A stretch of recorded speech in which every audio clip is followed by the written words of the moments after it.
The Lord be with you. And with your spirit. A reading from the Holy Gospel according to John. John was standing with two of his disciples. As he watched Jesus walk by, he said, "Behold the Lamb of God." The two disciples heard what he said and followed Jesus. Jesus turned and saw them following him and said to them, "What are you looking for?" Said to him, "Rabbi," which translated means teacher, "where are you staying?" Said to them, "Come and you will see." So they went and saw where Jesus was staying, and they stayed with him that day. It was about 4 p.m. Andrew, the brother of Simon Peter, was one of the two who heard John and followed Jesus. He first found his own brother Simon and said to him, "We have found the Messiah," which is translated Christ. Then he brought him to Jesus.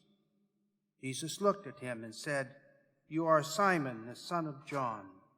You will be called Cephas," which is translated Peter. The Gospel of the Lord.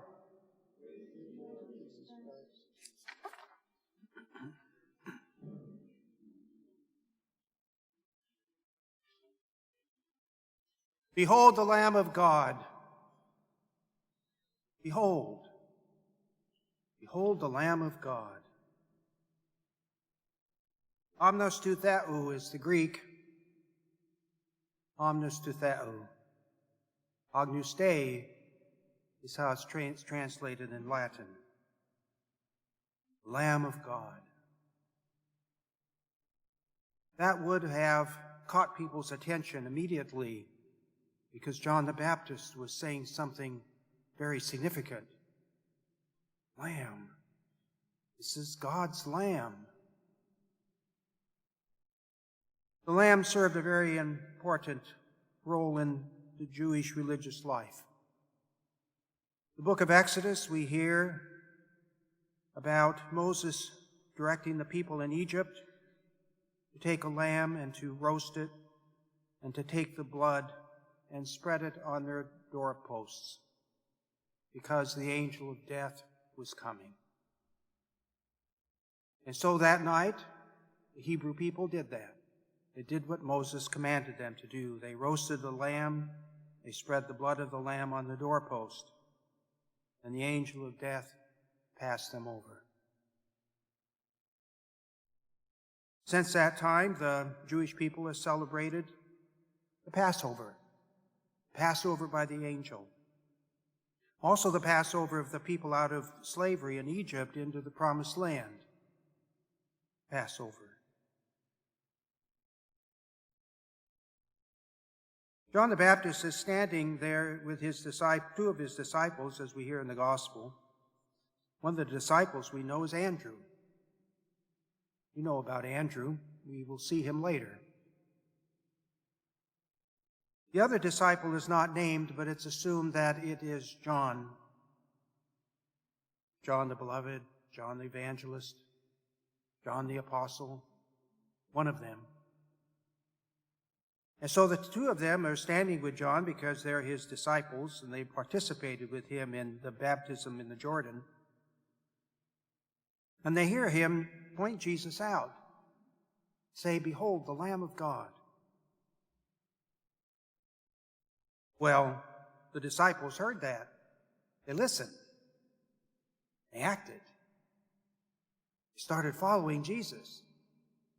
We've got to find out about this person. We have to check him out. John just called him the Lamb of God. Let's go see what this is about. And they do. And so then Jesus has a sense that someone's following him. So he turns and asks them, "What are you looking for?" And Andrew and the other disciple want to know where he is staying. That's going to be significant. Where is he staying? Is he staying in a place that tells us something about who he is? So Jesus says, "Come and you will see." They hear that. They follow Jesus and spend the day with him. In the afternoon, Andrew will go get his brother, Simon. He says, Simon, you've got to come and see this person. We have found the Messiah. And so he brought Simon to Jesus. And Jesus looked at Simon and said, you are Simon, the son of John. From now on you will be called Cephas, which is translated Peter. And Peter heard that. We hear about hearing in the first reading from the first book of Samuel. Samuel is this child. Hannah, his mother, did not have any children, and she asked God to give her a child. And she promised him that if you give me a child, I will give him to you. And so she had a child, a boy, and she named him Samuel. And when he was just a little guy, having just been weaned, maybe about the age of 3, she takes him to the temple at Shiloh and gives him to the priest, Eli, and offers him to God. Eli will raise Samuel at the temple. Hannah will come and visit him from time to time, visit with her son. But Samuel is being raised in the temple, and he sleeps there, as we hear in the first reading.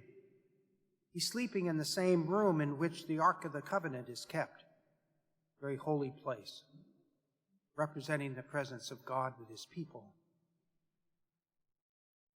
And so Samuel one night is asleep. Then he hears his name being called, Samuel. Well, he perks up, says, well, Eli must want something, so he goes to wherever Eli is sleeping and says, here I am. Eli says, I didn't call you.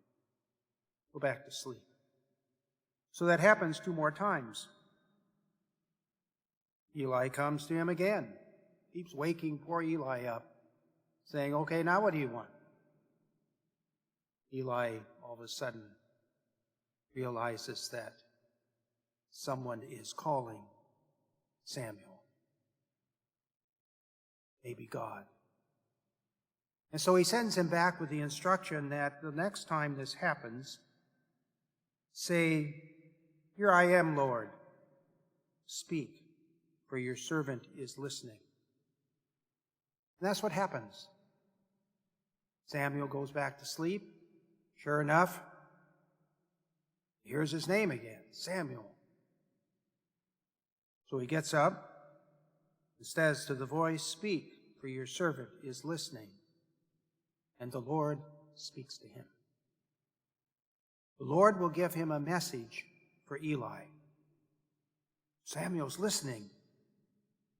We're listening to the Lord's message. And he will go and deliver that message to Eli, and Eli will listen to that. It's not good news for Eli. The Lord is displeased with him and his 2 sons.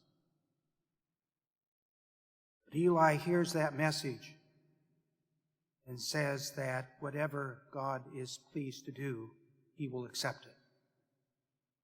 So he listened to the message and responded.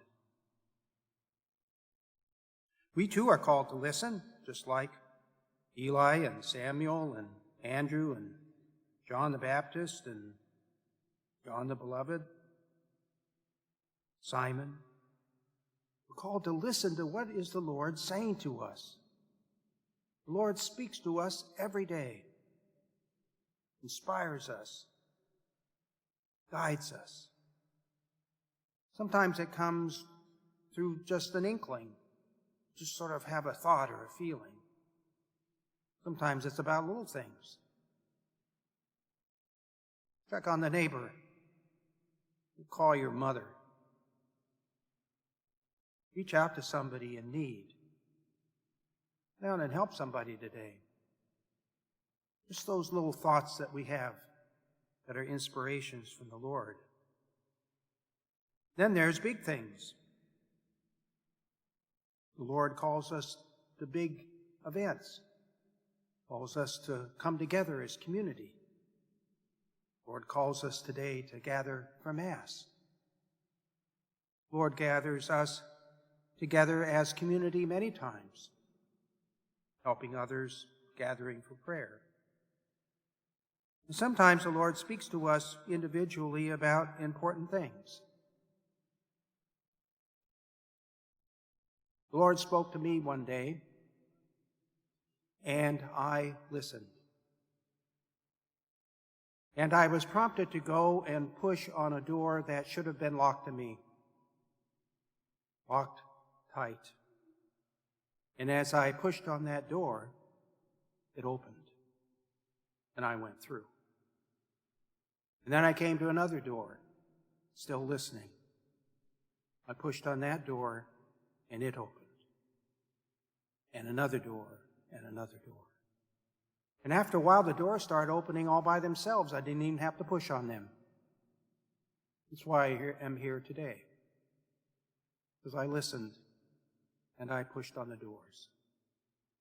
And that happens to all of us in what we do in our lives, and who we marry, the children we raise, the people we reach out who are in need, the kinds of jobs that we do. The Lord calls us to do good, to be good disciples, to reach out to others, and to listen. Listen to what He tells us. Sometimes He's telling us something through our spouse. Our spouse wants to tell us something. So, spouse does. Like talking to a wall. They're not listening. They got their eye on the ball game. They're thinking of something else. They're not listening to me. And that's how we are to be with God. Listening to God. Not to be distracted. Not to let things get in our way. Not let the world deafen us and blind us. We're baptized children of God.